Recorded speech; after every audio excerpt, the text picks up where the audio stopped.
These are 5 families whose combined wealth and influence dwarf the economies of most sovereign nations on Earth, and there is a very good chance you have never heard of a single one of them. You have heard of the Rothschilds, but these dynasties make them look like newcomers. While the world obsesses over Elon Musk and Jeff Bezos on the Bloomberg Billionaires Index, these family offices have been quietly accumulating generational wealth for centuries, controlling the diamonds on your finger, the food on your plate, the handbag on your shoulder, and in one case, roughly a third of an entire country's economy. Let's start with arguably the most powerful family you have never heard of. Number 1. The Wallenberg family of Sweden. In the 1970s, one single family's businesses employed 40% of Sweden's industrial workforce and represented 40% of the total value of the Stockholm Stock Exchange. Today, according to the Financial Times, the Wallenberg business empire is worth an estimated 250 billion euros. That's roughly $278 billion. To put that in perspective, that figure exceeds the entire GDP of Portugal, New Zealand, and Greece. It is comparable to Elon Musk's personal fortune, according to Forbes. And yet, the Wallenbergs do not appear on a single global rich list. Here is why. The family does not technically own this wealth. It is held in 16 foundations, collectively worth over 300 billion Swedish kroner, making them Sweden's largest private source of research funding. No individual family member can tap the assets for personal gain. Their personal net worth is estimated at just about $1 billion combined. It all began in 1856, when Andre Oskar Wallenberg founded Stockholm's Enskilda Bank, one of Sweden's first major investment banks. His son Knut served as Sweden's Minister for Foreign Affairs from 1914 to 1917, and in 1916 founded Investor AB, the family's flagship holding company, which today has a market capitalization between $60 and $84 billion. Their investment portfolio reads like a who's who of global industry: AstraZeneca, Ericsson, Electrolux, ABB, Atlas Copco, Saab, Nasdaq, and many more. The family motto is esse non videre, Latin for to be rather than to seem, and they live by it. The patriarch Marcus Wallenberg Sr. was notoriously frugal, reportedly wearing pocketless jackets that he turned inside out once the fabric wore thin.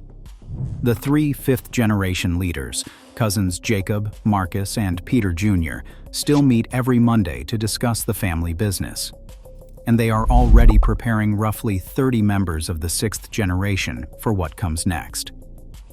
The Financial Times summed it up best.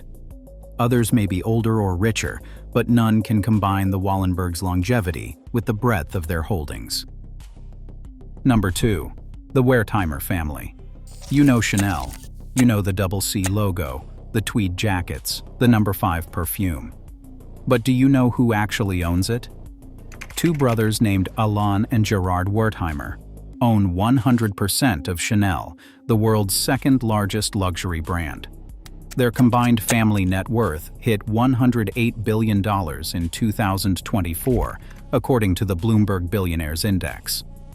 Individually, each brother is worth around $41 billion according to Forbes, and you have almost certainly never seen a photograph of either of them. Gerard told the New York Times back in 2002, "We are a very discreet family, we never talk." And they meant it. When they do attend Chanel fashion shows, they sit in the 3rd or 4th row. You are more likely to find them at a horse racing track than a runway. The story of how they got here is extraordinary. In 1924, their grandfather Pierre Wertheimer partnered with Gabrielle Coco Chanel to form the Société des Parfums Chanel. The Wertheimers took 70%. Chanel herself received just 10%. The introduction reportedly happened at a racetrack in Deauville, France. That deal would haunt Coco Chanel for the rest of her life. When the Wertheimers, a Jewish family, fled Paris in 1940 as Nazi troops advanced, Coco Chanel saw her opportunity. She wrote to the German occupiers, arguing that Les Parfums Chanel was Jewish property and should be redistributed to her. But the Wertheimers had anticipated this. Before fleeing, they had transferred their stake to French industrialist Félix Amiot, who held it in secret throughout the occupation. After the war, Amiot returned everything. The Wertheimers took full control of both fashion and fragrance divisions in 1954, and in exchange, they agreed to pay Coco Chanel's bills and taxes for the rest of her life. Elon took operational control in 1974 and brought in Karl Lagerfeld as artistic director in 1983, transforming Chanel into what it is today.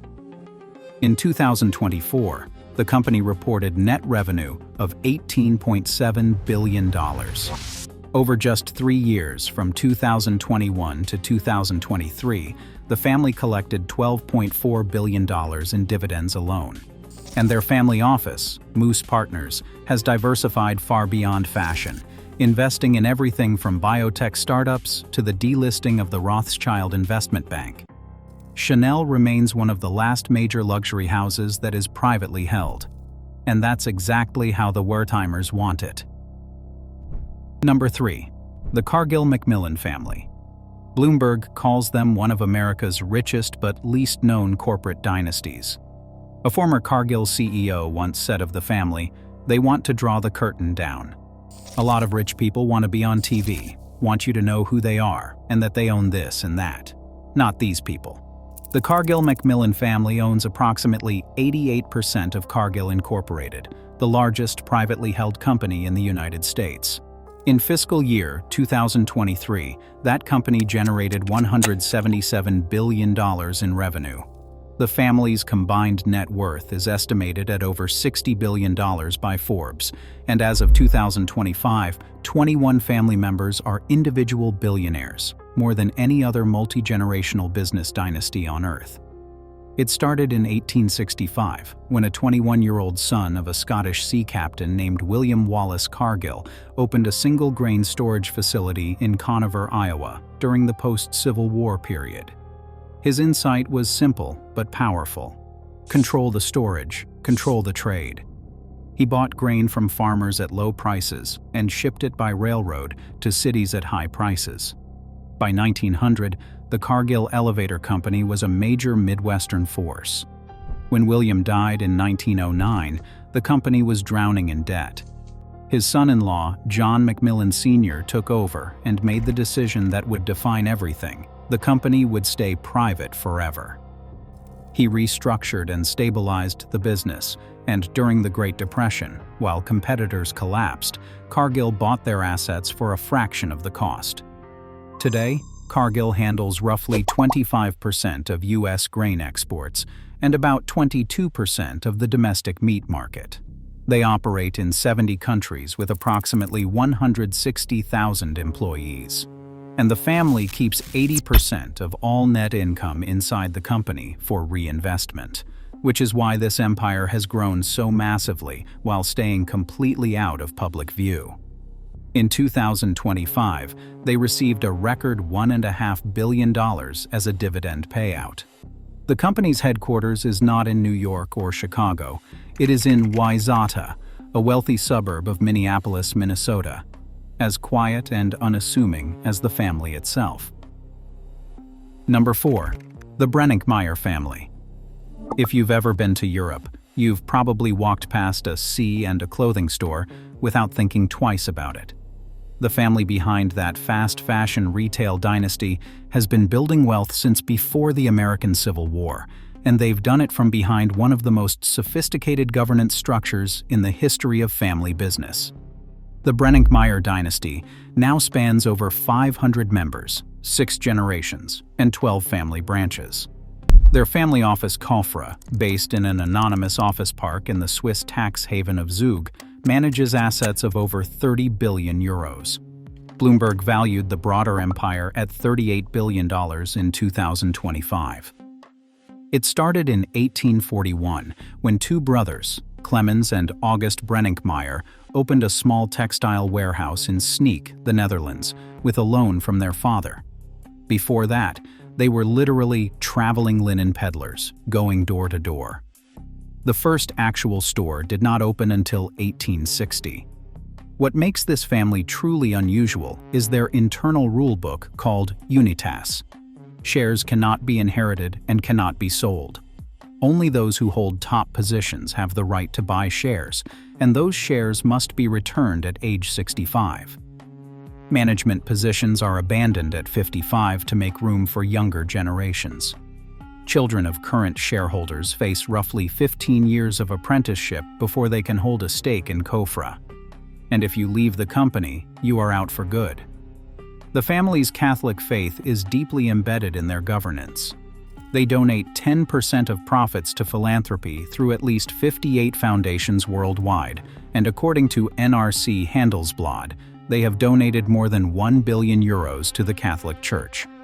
They even financed the Pope's visit to the Netherlands in 1985. Here is a detail that perfectly captures their character. In the 1920s, the family founded a Swiss holding company and named it Öl und Fett Industrie AG, which means Oils and Fats Industry Corporation. Historian Mark Sporer says it was a mixture of wit and an intention to disguise. They did not want anyone knowing what the company actually did. Nearly a century later, the instinct is the same. Number 5. The Oppenheimer Family of South Africa. For 85 years, one family controlled the global diamond supply. At their peak, their companies accounted for 25% of South Africa's GDP and 60% of the Johannesburg Stock Exchange.